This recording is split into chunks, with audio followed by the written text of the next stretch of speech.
Assalamualaikum warahmatullahi wabarakatuh. Nama saya Muhammad Nafis Al-Tafian dari jurusan Ilmu Al-Quran dan Tafsir kelas A. Di sini saya akan menjelaskan tentang orientalis terhadap Nabi Muhammad SAW. Yang pertama, orientalis sendiri itu adalah orang-orang Barat yang mendalami bahasa-bahasa dunia timur dan kesastraannya, dan mereka juga menaruh perhatian besar terhadap agama-agama di dunia timur. Sejarahnya, adat istiadatnya, dan ilmu-ilmunya. Kaum orientalis di sini memfitnah Nabi Muhammad SAW dengan tuduhan yang sangat keji dan tidak manusiawi karena beliau dianggap sebagai setan.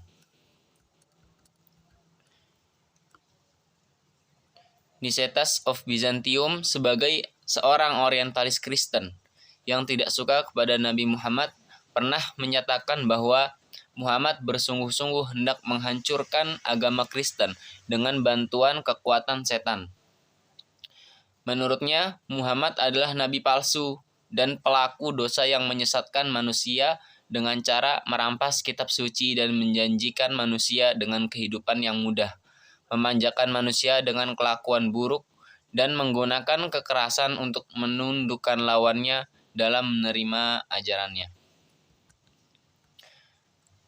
Tuduhan Nicetas tersebut merupakan bentuk ketidaksukaan terhadap agama Nabi Muhammad yang berkembang dengan cepat sehingga tidak dapat dibendung, dan Nabi Muhammad dianggap sebagai setan dan nabi palsu yang membawa petaka dan dosa, serta mengajarkan keburukan dan kesesatan kepada manusia yang didukung oleh setan untuk mengelabuhi manusia. Pandangan ini dikuatkan oleh Peter the Venerable sebagai seorang orientalis Kristen bahwa Muhammad tidak memenuhi kriteria sebagai seorang nabi karena tidak menunjukkan mukjizat dan ramalan-ramalan yang tepat sebagai syarat seorang nabi. Kedua orientalis ini sama-sama menganggap Nabi Muhammad sebagai setan yang dapat menyesatkan manusia yang mengakui dirinya sebagai nabi yang membawa kitab suci sebagai sumber pedoman bagi kaumnya. Thomas of Tuscany sebagai seorang orientalis Kristen yang menyatakan bahwa Muhammad merupakan pencuri, pembunuh, binatang berbentuk manusia, penyihir, dan anak pertama serta wakil setan. Tuduhan kaum orientalis tersebut sepakat bahwa Muhammad adalah setan yang menyesatkan manusia. Walaupun tudingan tersebut tanpa argumentasi yang jelas, tetapi karena kebencian, ketakutan, dan permusuhan yang dihembuskan oleh tokoh-tokoh orientalis Kristen untuk menyerang agama Nabi Muhammad SAW, yang terus-menerus mendapatkan simpati dari manusia yang mempercayai kebenaran ajaran Nabi Muhammad. Dengan kondisi tersebut, mereka berusaha menghembuskan angin kebusukan kepada manusia supaya tidak mempercayai Nabi Muhammad sebagai nabi umat Islam. Nabi Muhammad SAW adalah seorang manusia yang terhormat dan memiliki akhlak yang mulia. Namun, kaum orientalis tidak mengakui hal tersebut walaupun mereka mengetahui tentang kepribadian Nabi Muhammad, tetapi karena alasan kebencian, permusuhan, dan ketakutan kepada Nabi Muhammad SAW sebagai pembawa risalah Islam yang sempurna dan menggema di seluruh dunia. Dengan ketakutan itu, mereka berusaha sekuat tenaga dan kemampuannya untuk menelanjangi kepribadian Nabi, baik secara fisik maupun secara kejiwaannya. Alois Springer menyatakan bahwa Muhammad terkena penyakit jiwa atau menderita histeria. Begitu pula Gustav Weil menegaskan bahwa Muhammad terkena penyakit epilepsi. Sedangkan Margolid melihat kasus epilepsi pada kejiwaan Muhammad ketika menerima wahyu dengan mencucurkan keringat, pusing, dan kadang-kadang jatuh pingsan. Tuduhan kaum orientalis ini tidak meruntuhkan kewibawaan Nabi Muhammad sebagai manusia maupun sebagai Rasul. Namun, mereka tetap terus-menerus melakukan tudingan dusta yang lebih keji terhadap Nabi Muhammad dengan tuduhan sebagai ahli sihir, manusia syahwati, menyeru kepada kekerasan dan kejahatan. Hal ini ditegaskan oleh R.W. Sauter sebagai orientalis bahwa Muhammad yang ditulis oleh cendekiawan barat pada abad pertengahan jarang sekali yang menyajikan secara jujur dan objektif. Semua kajiannya berkisar Muhammad menikahi Khadijah janda kaya, mengidap penyakit ayan, belajar dari Kristen, dan tukang sihir. Nabi Muhammad SAW adalah penyebar kebenaran dan perdamaian karena beliau diutus oleh Allah untuk memperbaiki akhlak manusia, bukan untuk menyebarkan kepalsuan tetapi keadilan dan kebenaran. Namun, tuduhan kaum orientalis terhadap Nabi SAW semakin menjadi-jadi tanpa terkendali dengan akal sehat karena beliau dituding sebagai setan, pencuri, pembunuh, perampok, pemalsu, dan juga sebagai penipu yang ulung. John Calvin sebagai orientalis Kristen menyatakan bahwa Nabi Muhammad sebagai pembohong dan musuh Yesus. Begitu pula Philip Kahiti sebagai orientalis Kristen di Lebanon menyatakan bahwa Nabi Muhammad adalah seorang penipu yang lihai. Kalau Nabi dituduh sebagai penipu yang lihai, berarti Nabi Muhammad adalah Nabi dan Rasul palsu. Nabi Muhammad SAW menerima Al-Quran sebagai mukjizat adalah palsu. Bahkan menyampaikan risalahnya pun palsu. Sehingga Nabi Muhammad dianggap sebagai tukang sihir dan gila atau sakit jiwa. Memang kaum orientalis tidak senang kepada Nabi Muhammad sebagai pembawa agama yang rahmatan lil alamin. Mereka berusaha untuk memutarbalikkan kebenaran karena mereka sudah kehilangan akal sehatnya. Sehingga mereka asal menuduh tanpa alasan yang jelas.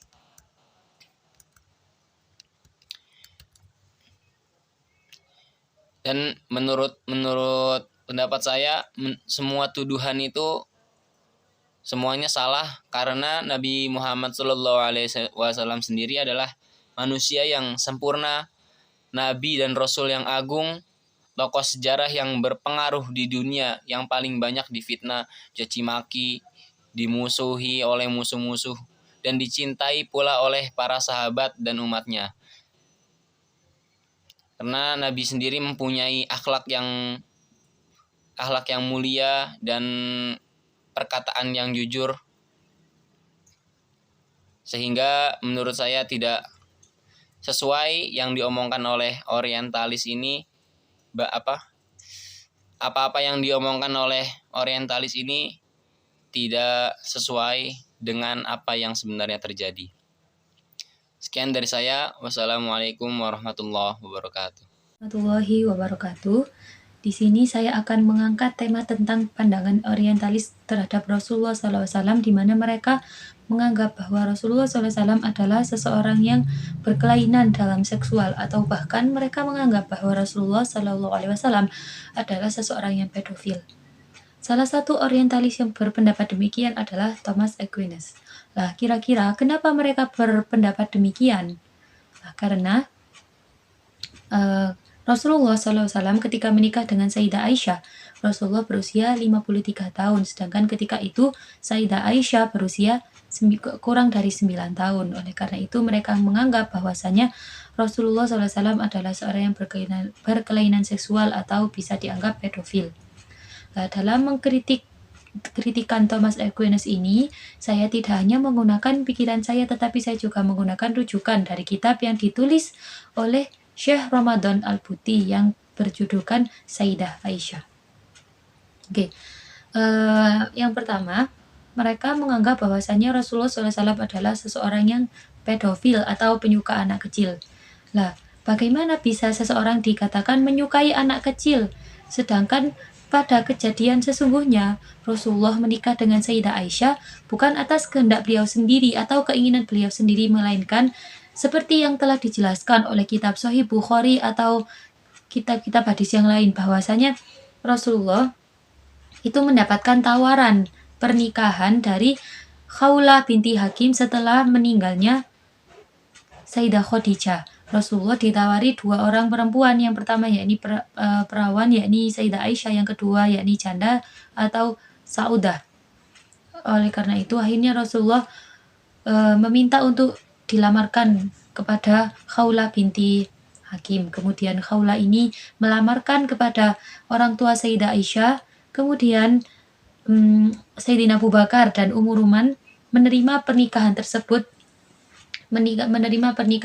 dan selain itu, selain bagaimana bisa seorang dikatakan pedofil apabila keinginan menikah tersebut tidak berasal dari dirinya sendiri. Selain dari sisi tersebut, bisa dilihat dari sejarah bahwasanya setelah pelamaran tersebut, tidak ada orang Arab yang mengecam atas pernikahan tersebut. Apabila emang kejadian tersebut tidak lumrah terjadi di Arab, maka dengan sendirinya orang jahiliyah ketika itu akan menggunakan peristiwa ini sebagai senjata untuk menyerang Nabi. Sedangkan ketika pada waktu itu, seperti sirah nabawiyah yang telah kita ketahui bahwasanya tidak ada orang Arab yang mengecam pernikahan tersebut. Tetapi meskipun para orientalis telah mengetahui bahwasanya tidak ada orang Arab yang mengecam pernikahan tersebut, mereka berdalih bahwasanya hal tersebut tetap melawan fitrah manusia, di mana Sayyidah Aisyah masih anak-anak atau masih berusia 9 tahun. Lah, menurut Syekh Ramadan Al-Buti, mereka menafikan atau meniadakan kenyataan bahwasanya umur seseorang bisa dikatakan dewasa kan biasanya dengan tanda menstruasi. Sedangkan menstruasi sendiri di berbagai daerah itu umumnya perempuan mengalami menstruasi itu berbeda. Bisa di salah satu faktornya bisa karena iklim lah. Kan di Jazirah Arab itu terkenal dengan panasnya. Selain di Arab, bisa juga di Sudan atau di Nigeria, itu daerah yang panas. Oleh karena itu, seseorang wanita bisa saja mengalami menstruasi itu lebih awal daripada seseorang yang beriklim dingin seperti di Eropa maupun di daerah-daerah tropis lainnya. Kemudian meskipun para orientalis telah mereka berkata begini, mungkin kematangan suatu wanita itu bisa dipengaruhi oleh iklim, tapi mereka itu tetap berpendapat bahwasannya Sayyidah Aisyah tersebut dizalimi karena adanya pernikahan tersebut. Nah, tapi bagaimana bisa orang dikatakan dizalimi kalau misalnya yang melaksanakan tersebut merasa bahagia, atau seperti yang telah kita ketahui dari berbagai sumber riwayat bahwasanya Sayyidah Aisyah merasa bahagia menikah dengan Rasul, dan Rasul sendiri tidak menafikan sisi-sisi kekanak-kanakan Sayyidah Aisyah. Rasulullah tetap mendatangkan teman-teman Sayyidah Aisyah ke rumah untuk Sayyidah Aisyah bermain, dan dalam seperti yang telah kita ketahui dalam sebuah cerita, ketika hari raya ada sebuah pertunjukan, dan ketika itu Sayyidah Aisyah itu tidak bisa melihatnya. Akhirnya Rasulullah menaikkan Sayyidah Aisyah ke atas punggungnya Rasulullah, dan kemudian Sayyidah Aisyah melihat pertunjukan tersebut sembari menempelkan pipinya Sayyidah Aisyah kepada pipi Rasulullah SAW. Lah, dari sepenggal kisah tersebut kan sudah nampak bahwasanya Rasulullah juga tidak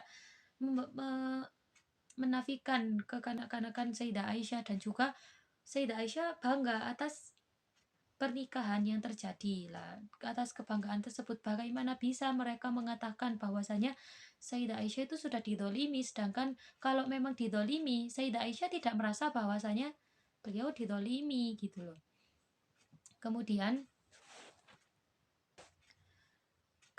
mereka juga menafikan salah satu faktor yang paling utama, yakni Sayyidah Aisyah bukan menikah dengan sembarang orang, tetapi Sayyidah Aisyah itu menikah dengan Rasulullah SAW atau kekasih Allah.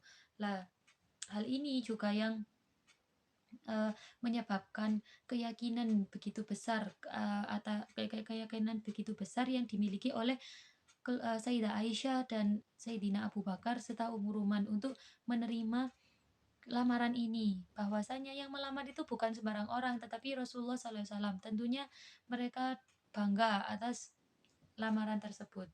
Dan Rasulullah juga bukan serta-merta melamar Sayyidah Aisyah, tetapi beliau pernah mendapatkan petunjuk mimpi sebelumnya, bahwasanya beliau itu bermimpi malaikat itu mendatangi beliau dengan membawa Sayyidah Aisyah. Ketika itu beliau itu dihijab, ada penutupnya. Kemudian malaikat berkata, ini adalah istrimu. Kemudian Rasulullah membuka dan ternyata itu Sayyidah Aisyah. Kemudian Rasulullah menjawab, jika ini dari Allah maka aku akan menerimanya. Begitu. Nah, itulah penjelasan singkat saya dari pandangan orientalis terhadap Rasulullah yang menganggap bahwa Rasulullah adalah seorang yang pedofil. Kesimpulannya, yang pertama, seseorang yang dikatakan pedofil itu muncul dari keinginannya sendiri, sedangkan Rasulullah melamar Sayyidah Aisyah itu atas usulan dari Khawlah binti Hakim. Yang kedua, yakni mereka menganggap bahwasanya meskipun hal tersebut itu tidak dilarang oleh orang Arab, tetapi tetap melanggar fitrah. Maksudnya Sayyidah Aisyah itu masih anak-anak, tapi kan kalau melihat tingkat kedewasaan di setiap daerah itu berbeda, maka hal tersebut tidak masuk akal. Kemudian yang ketiga adalah mereka berpendapat bahwa Sayyidah Aisyah telah didolimi. Tapi bagaimana bisa dikatakan seseorang tersebut didolimi, sedangkan yang didolimi ini merasa bahagia gitu. Jadi tidak mungkin bahwasannya Sayyidah Aisyah itu didolimi. Kemudian yang keempat, mereka menafikan bahwasannya anggap bahwasannya meskipun hal tersebut itu tidak dilarang oleh orang Arab, tetapi tetap melanggar fitrah.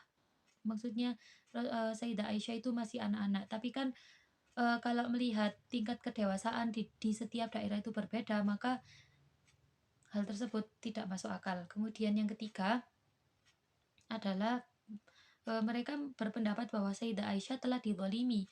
Tapi bagaimana bisa dikatakan seseorang tersebut didolimi, sedangkan yang didolimi ini merasa bahagia gitu. Jadi tidak mungkin bahwasannya Sayyidah Aisyah itu didolimi.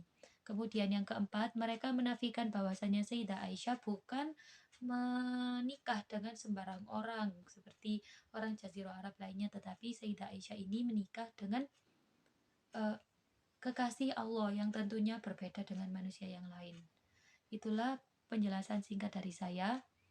Apabila ada kesalahan atau kekurangan bisa ditanyakan di kesempatan berikutnya. Sekian dari saya. Wassalamualaikum warahmatullahi wabarakatuh.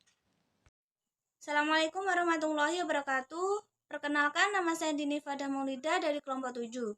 Pada kesempatan kali ini, saya akan menyampaikan mengenai pandangan salah satu orientalis, yaitu Joseph Schack mengenai hadis. Yang kita tahu, hadis adalah segala sesuatu yang berasal dari Rasulullah, baik berupa ucapan, perbuatan, maupun ketetapan. Namun orientalis yang bernama Joseph Schack ini mempunyai pandangan mengenai hadis. Joseph Schack adalah seorang orientalis kelahiran Jerman pada tanggal 15 Maret 1902 Masehi. Beliau ini adalah anak dari seorang guru beragama Katolik yang mengajar di sekolah anak yang mana murid-muridnya itu berkebutuhan khusus gitu. Menurut beliau, hadis itu tidak benar-benar otentik berasal dari Rasulullah. Kalau menurut beliau, kenapa? Karena bagi beliau, hadis itu adalah sebuah buat-buatan dari para ulama setelah Nabi agar agar pendapatnya itu memiliki otoritas dan kekuatan yang lebih sehingga disadarkan kepada Nabi, seperti itu. Yang kedua, membahas mengenai sunnah. Kalau menurut Imam Syafi'i, sunnah sama hadis itu sama, tapi kalau menurut Joseph, sunnah itu beda, karena sunnah itu adalah sebuah tradisi Nabi yang mana disepakati oleh para ulama, dan ulama setelah Nabi itu, maksudnya kayak generasi, pokoknya kayak tabiin dan lain sebagainya, pokoknya yang ulama-ulama setelah Nabi ini berperan dalam pengembangan sunnah. Nah, pada proses pengembangan sunnah ini, Joseph ini menganggap bahwa ada upaya pembuatan hukum Islam. Nah, karena hal tersebut, Joseph menganggap bahwa sunnah itu nggak real benar-benar dari Rasulullah, karena udah ada udah terkontaminasi oleh buatan-buatan dari campur tangannya para ulama ini, seperti itu. Sekian dari saya, kurang lebihnya mohon maaf. Wassalamualaikum warahmatullahi wabarakatuh. Assalamualaikum warahmatullahi wabarakatuh. Di sini saya akan melanjutkan pembahasan tentang tokoh orientalis terhadap Nabi Muhammad. Bagi kaum muslim, Nabi Muhammad SAW adalah teladan abadi dalam seluruh aspek kehidupan, mulai hendak tidur sampai tidur lagi. Sebagai muslim, kita berusaha meneladani Nabi Muhammad SAW. Ketika bangun tidur, kita bertanya, bagaimanakah cara Nabi Muhammad SAW bangun tidur? Doa apa yang dibaca beliau? Kemudian saat hendak masuk kamar mandi, kita pun bertanya, bagaimana cara Rasulullah SAW masuk kamar mandi dan doa apa yang dibacanya? Ketika hendak makan, kita bisa meneladani Rasulullah SAW sebagaimana cara makan beliau yang baik. Ketika bekerja, kita juga bisa meneladani bagaimana Rasulullah yang mulia itu bekerja. Ketika memimpin negara, kita bisa mencontoh Rasulullah SAW karena beliau adalah pemimpin negara. Nabi Muhammad SAW adalah model yang hidup sepanjang zaman. Meskipun sudah beberapa abad berlalu, keteladanannya tetap hidup dan relevan. Tidak ada satu bangsa, umat, dan peradaban pun yang memiliki suri tauladan yang lengkap yang mencakup seluruh aspek kehidupan dan tetap relevan sepanjang zaman selain kaum muslimin. Sekagum-kagumnya kaum komunis, bahkan terhadap Karl Marx, mereka tidak akan menjadikan Karl Marx sebagai teladan dalam seluruh aspek kehidupan. Mereka tidak akan bertanya bagaimana cara beliau tidur, bagaimana cara beliau berkeluarga, bagaimana cara beliau bertetangga, dan bagaimana cara beliau memimpin negara. Kemudian, sehormat-hormatnya orang Amerika terhadap George Washington, mereka tidak akan bertanya bagaimana cara beliau gosok gigi. Pada tahun 1697, dalam karyanya yang terkenal yakni Bibliotheque Oriental, Bartholomew mulai melakukan studi Islam yang lebih serius dengan menggunakan rujukan-rujukan Arab, Persia, dan Turki.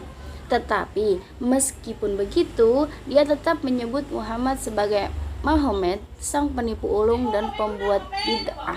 Pada tahun yang sama pun, orientalis Inggris Humphrey Frederick menerbitkan karyanya yakni Mahomet, The True Nature of Imposture, yang menggambarkan sosok Nabi Muhammad sebagai manusia yang masa kecilnya menjalani cara hidup yang amoral, menjalani berbagai tindakan kejahatan seperti perkosaan, perampokan, dan pembantaian.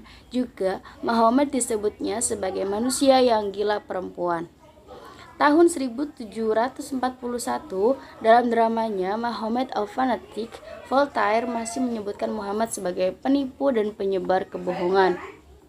Prasangka-prasangka tentang Nabi Muhammad itu terus hidup di kalangan kaum Kristen.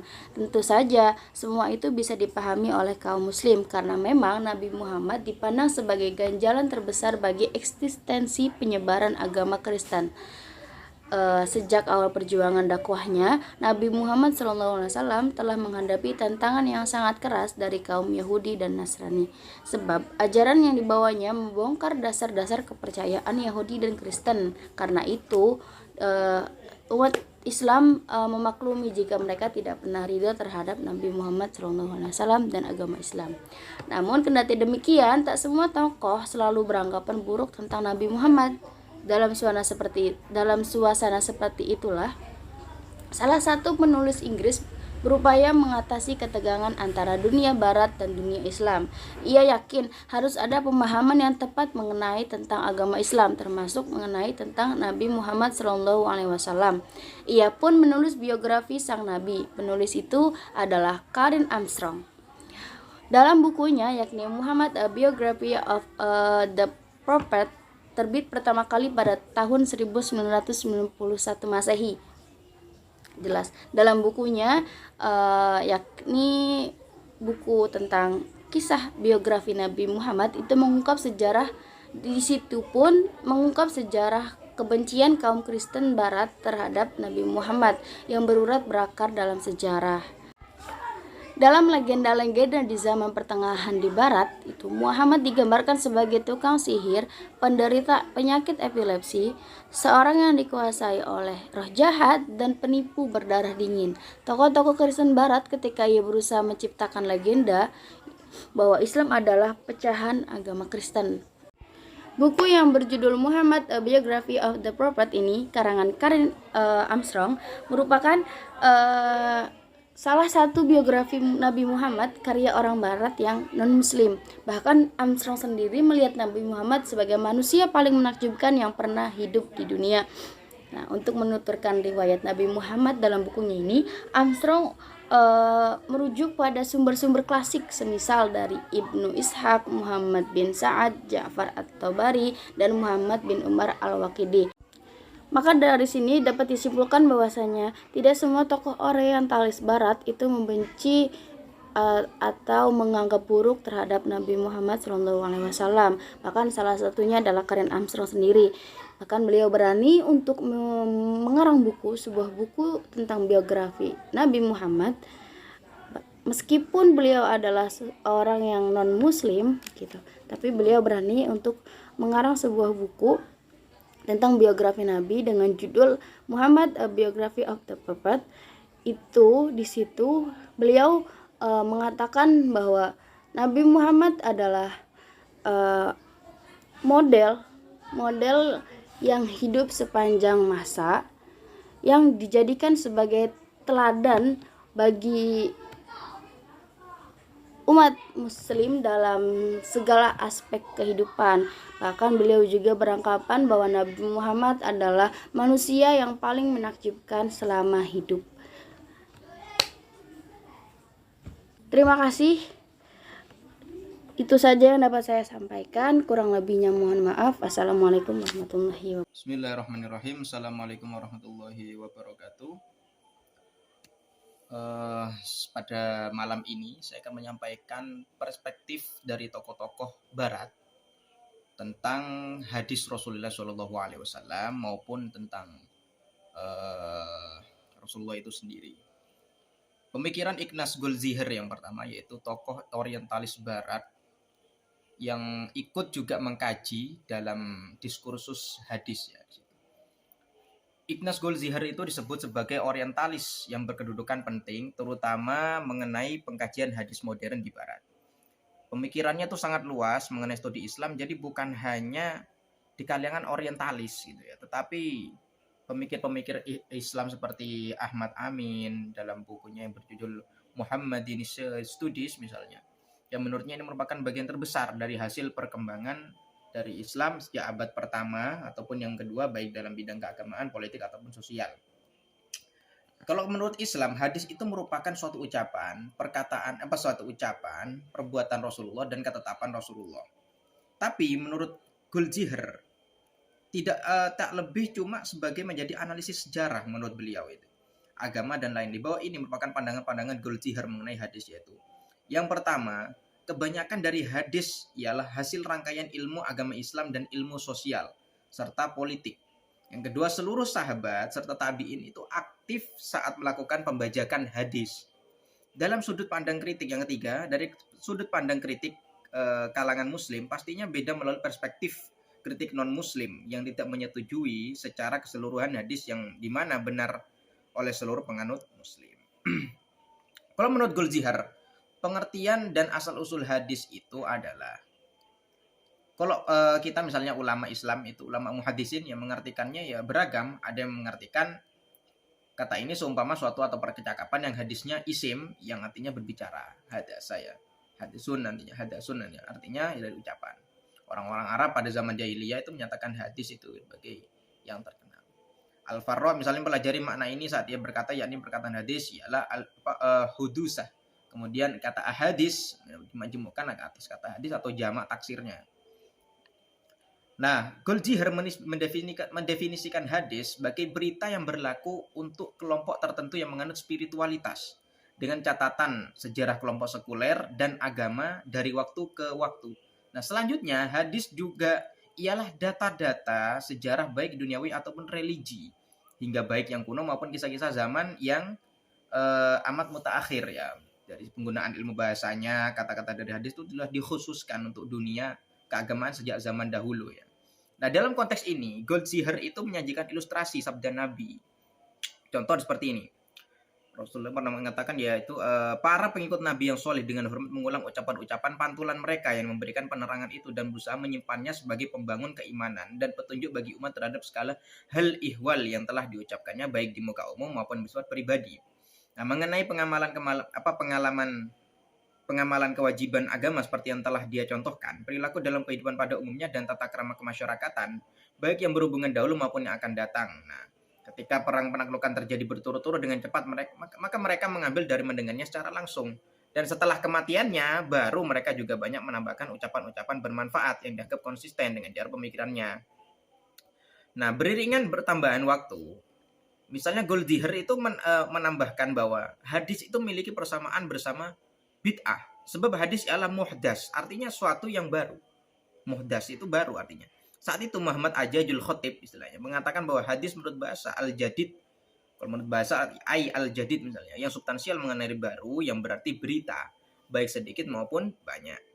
Sedangkan kalau sunnah, Goldziher itu maknai, misalnya perspektif beliau yaitu tradisi dan adat istiadat yang ada pada masa dan sebelum kedatangan Islam, dan tradisi diikuti oleh masyarakat dan peninggalan yang sangat berharga dan berkelanjutan untuk diikuti oleh generasi berikutnya. Kemudian Goldziher juga menyatakan hadis itu suatu yang menjejakkan oleh Nabi Muhammad SAW. Bakal sulit memang disetujui berdasarkan ilmiah, karena tidak lain dan tidak bukan warisan umat Islam selepas masa aktivitas Nabi itu. Dengan kata lain, tidak ada hadis yang sunnah. Berdasarkan konteks ini, sunnah dimaknai oleh Goldziher ya misalnya dalam arti harfiahnya, bukan maknawiyah, yaitu sebagai corak siapa yang dianut oleh seorang atau masyarakat. Dan Goldziher mengutip dari Azami, asal muasal sebutan sunnah merupakan sebutan pagan atau mustalah watoni yang selanjutnya diadopsi oleh Islam. Jadi beliau memandang itu sunnah itu sudah ada sejak zaman jahiliyah yang menunjuk pada adat istiadat bangsa Arab yang diwarisi dari nenek moyangnya. Nah, kita lanjut mengenai perspektif Albert Einstein terhadap Rasulullah SAW. Ilmuwan terbesar abad 20, Albert Einstein itu mengakui kehebatan Rasulullah. Nah, menurut penemu teori relativitas waktu tersebut, Rasulullah itu memiliki pengaruh besar.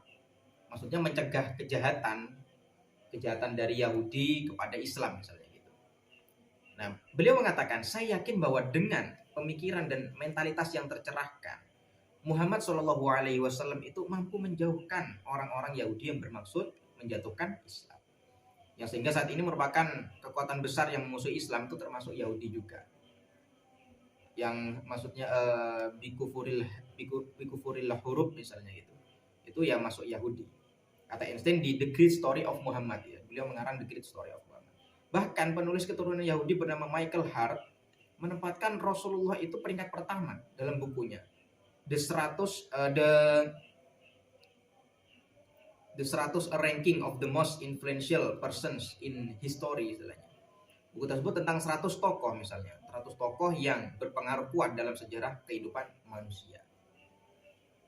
100 ranking of the most influential persons in history ya. Buku tersebut tentang 100 tokoh yang berpengaruh kuat. Jadi ditempatkannya oleh Michael Hart itu Rasulullah nomor 1. Pangeran Lev Nikolaevich misalnya atau biasa disebut dengan Leo Tolstoy, asal Rusia beliau ini, pembaharu sosial, pasifis, anarkis Kristen, vegetarian juga ya. Pemikiran moral mengaku sebagai salah satu pengagum Rasulullah yang dipilih Allah yang Maha Esa untuk menerima wahyu terakhir melalui tangan, hati, dan akal pikiran sang Nabi. Jadi cukup yang menjadi alasannya bahwa Muhammad SAW telah memberi petunjuk umatnya kepada cahaya kebenaran. Menjadi umat manusia yang memihak hidup kepada perdamaian, ketentraman hidup. Dan membuka jalan bagi mereka menuju dunia yang berperadaban dan kemajuan, kata Tolstoy dalam buku yang sama.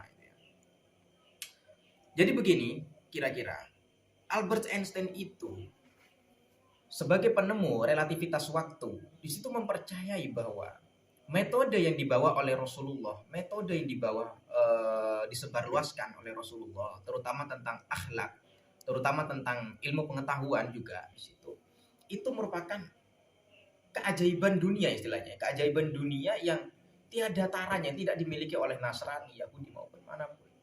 Islam itu sungguh beruntung menurut beliau. Menurut beliau, Islam itu beruntung mempunyai orang pilihan seperti ini.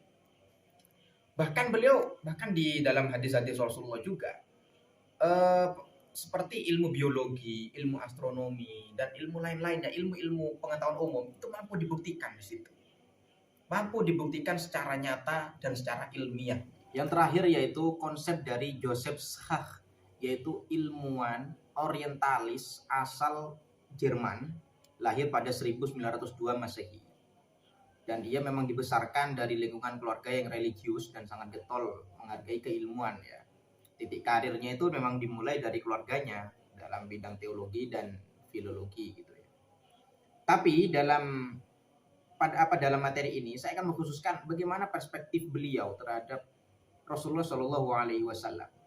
Beliau ini pemikirannya dipengaruhi oleh Ignaz Goldziher, inspiration of brainstorm gitu.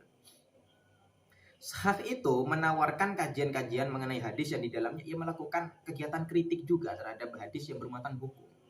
Kesimpulan daripada Schach sendiri tentang hadis Rasulullah itu adalah hukum adalah palsu, kata beliau. Hukum itu adalah palsu dan hanya buatan ulama pada abad kedua hingga ketiga Hijriah. Asumsinya ini terhadap hadis-hadis Rasulullah berangkat dari peristiwa khalifah-khalifah masa Daulah Umayyah, yang pada saat itu Daulah Umayyah mengangkat para hakim Islam itu atau qadhi, yang mana ada masa Khulafaur Rasyidun yang tidak menunjuknya. Dalam kajiannya, Schach seperti menggunakan corak pendekatan sejarah dan sosiologi, tampak juga pada kritik tajam dan skeptisisnya terhadap sanad hadis daripada matan. Teori yang diusungnya yaitu projecting back adalah argumen yang digagas Schach bahwa adanya tradisi ulama-ulama atau periwayat hadis abad kedua hingga ketiga Hijriah yang menisbatkan dan menyandarkan suatu hadis pada subjek yang dianggap punya otoritas dari masa sebelumnya. Seperti orang-orang Irak yang menisbatkan mereka pada Ibrahim An-Nakhai, kembali ke belakang pada Abdullah ibnu Mas'ud misalnya, hingga pada titik terakhir yakni Rasulullah. Nah, rekonstruksi ini yang dikemukakan oleh Schach berdalih adanya misi penguatan dan legitimasi dari tokoh-tokoh yang dianggap penting dan mempunyai kedudukan tinggi pada tiap masa-masa tertentu. Nah, teori projecting back itu memang benang merah terhadap jerih payah Schach ya menerjemahkan kajian ilmuwan hadis, khususnya diawali dengan pendalamannya mengenai kebermulaan hukum Islam. Juga ada premis yang ditawarkan Schach akan menggiring pada sebuah kesimpulan bahwa hadis-hadis yang bermuatan hukum yang muncul pada saat wafatnya Asy-Sya'bi ya, atau sebelumnya misalnya,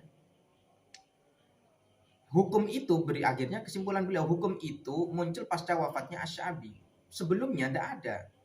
Asumsi ini berangkat dari pengangkatan para qadhi misalnya yang terjadi pada akhir abad pertama Hijriah. Khalifah Bani Umayyah yang mulanya spesifik terhadap kadar ketentuan dan prasyarat tertentu, maka pada saat itu harus melalui proses pengangkatan yang khusus pada orang-orang yang punya bakat. Namun seiring makin masifnya orang yang tak beragama sehingga mereka membuat kelompok dan aliran fikih klasik. Nah, menurut Schach inilah tidak titik kebermulaan hadis-hadis bermuatan yuridis. Nah, teori argumenta Esselintio pun dibangun atas teori projecting back. Projecting back-nya sah ya, bahwa asumsi ini mengatakan orang-orang itu atau fatwa-fatwa dari orang-orang abad kedua hingga ketiga Hijriah, secara otomatis pula fatwa tersebut diformulasikan sebagai hadis oleh para fuqaha dan tabi'in. Seandainya ada hadis yang muncul pada masa Rasulullah, maka hadis-hadis tersebut akan menjadi sebuah diskursus dan dijadikan sebagai hujah. Namun kenyataannya tidak seperti demikian. Dengan dasar tersebut maka bisa juga sah itu mengatakan hadis dibuat pasca wafatnya Nabi dan sudah masa sahabat yang kemudian dimasifkan dan disebarkan pada orang lain dengan konsep common link atau common narrator. Inilah yang dikatakan sah sebagai teori argumenta Esselintio. Peristiwa di atas yang maksudnya peristiwa yang telah saya sebutkan menurut konsepnya sah ini tentu mengundang pemerhati keilmuan hadis dari kalangan muslim, bahkan orientalis sendiri mengkritik tajam pemikirannya sah. Tentu takaran yang digunakan untuk melakukan kritik ini adalah prinsip-prinsip ilmiah dan sesuai dengan kaidah dalam ranah metodologi keilmuan. Yang contoh saja misalnya Muhammad Abu Zahra, Mustafa A'zami dan Ja'far Al-Ansori misalnya. Sedangkan dari kalangan orientalis seperti Noel Carlson misalnya, Michael Cook dan Harold Molsky, Nabiya Abbott misalnya, dan Rubin, juga mereka menempatkan pendapat mereka sebagai kritik tajam atas pendapat sahih ya.